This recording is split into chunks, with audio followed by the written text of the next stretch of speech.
Olá, tudo bem com você? E aí, está pronto para mais um estudo bíblico? Nós já estudamos até aqui, em nossa série de estudos, um milagre em forma de livro. Analisamos o que é a Bíblia, qual a importância dela, como ela foi escrita e nos dada de presente por Deus.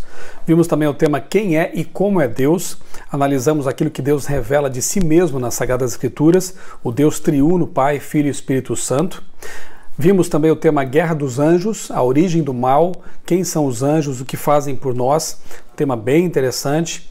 Na última lição nós estudamos o tema Salvos de quê e para quê, o que é o plano da salvação e como vive o cristão redimido por Jesus, salvo por Cristo. 4 temas já vimos aí e eu convido você a vê-los, se ainda não viu, estudá-los. Eu vou deixar aqui na descrição do vídeo os links para esses estudos em vídeo. Lembrando também que eles estão disponíveis no meu canal no YouTube, na playlist Estudos Bíblicos. O tema de hoje é um dos mais preciosos. Na verdade, quando eu descobri isso pela primeira vez, eu fiquei realmente maravilhado em saber que Jesus prometeu voltar. É o tema de hoje, o tema 5. E, na verdade, para aqueles que estudam a Bíblia, costumam ler a Bíblia, não é nenhuma surpresa porque, segundo alguns estudiosos, existem mais de 2.500 referências em toda a Bíblia a esse evento especial, que é a segunda vinda de Cristo. Já que a Bíblia fala tanto disso, temos que saber como ele vai voltar, né? É preciso ver em detalhes, então, a forma como Cristo descreve a sua segunda vinda. A primeira vinda a gente já sabe como foi. Jesus veio como um ser humano, ele se encarnou, viveu como ser humano, morreu por nós na cruz, mas pense bem, de que adiantaria Jesus ter morrido por nós, comprado nossa salvação, nosso resgate, como já estudamos, e abandonado o mundo do jeito que está, e não nos resgatar desse mundo de pecado e tudo continuar da mesma forma.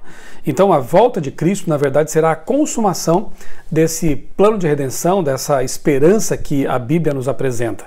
E o primeiro texto que eu quero ler com você é justamente a promessa que Jesus fez em João capítulo 14, versos 1 a 3. E eu leio aqui o seguinte: Não se perturbe o coração de vocês. Creiam em Deus, creiam também em mim.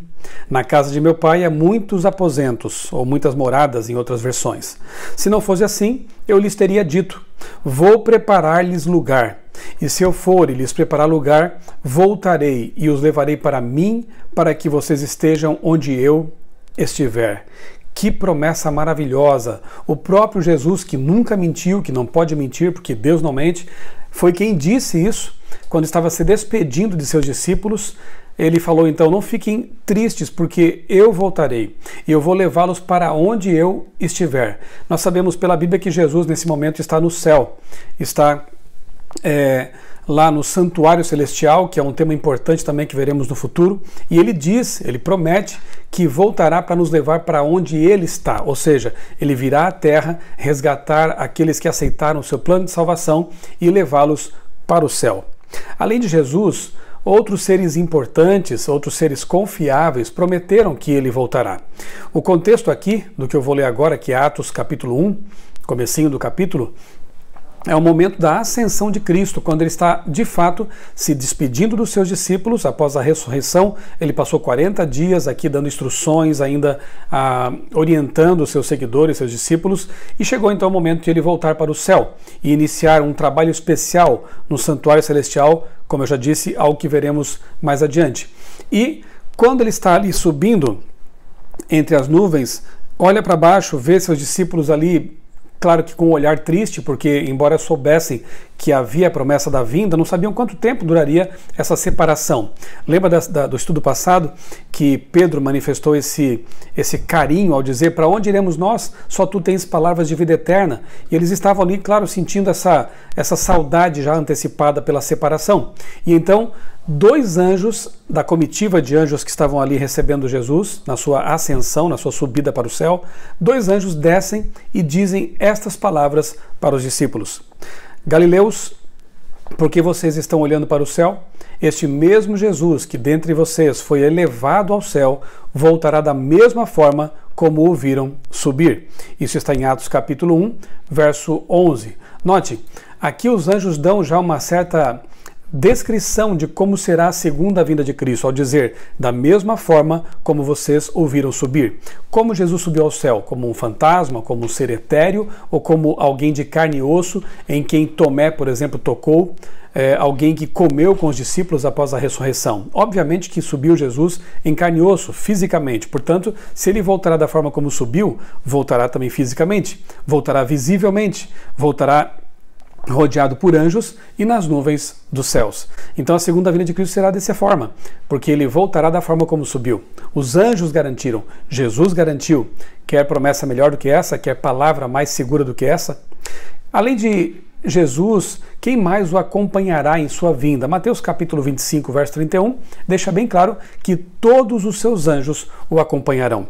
Portanto, você pode imaginar que será realmente uma cena indescritível, de glória incomparável. Os anjos dos céus vindo com Jesus em sua segunda vinda deverá ser realmente uma cena tremenda. Não quero perder por nada neste mundo. Lá em Mateus 24, versos 5, 23 e 24, nós encontramos a resposta para a seguinte pergunta: por que é importante saber tão detalhadamente como será a volta de Jesus?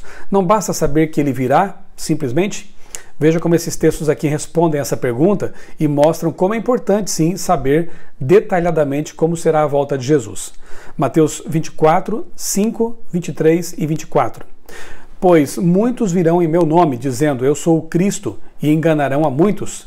Se, então, alguém lhes disser, vejam, aqui está o Cristo, ou ali está ele, não acreditem, pois aparecerão falsos cristos e falsos profetas, que realizarão grandes sinais e maravilhas, para, se possível, enganar até os eleitos, até o povo de Deus.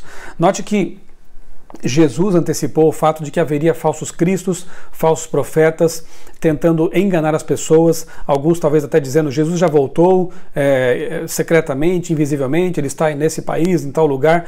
Jesus disse muito claramente, não dê crédito a essas pessoas, porque a vinda dele será, como nós vimos, em glória e majestade. Aliás, Apocalipse 1, verso 7, Mateus 24, 30, deixam muito claro que essa vinda será realmente visível. Apocalipse 1:7 diz assim, eis que ele vem com as nuvens e todo olho o verá, até mesmo aqueles que o transpassaram, e todos os povos da terra se lamentarão por causa dele. Assim será. Amém.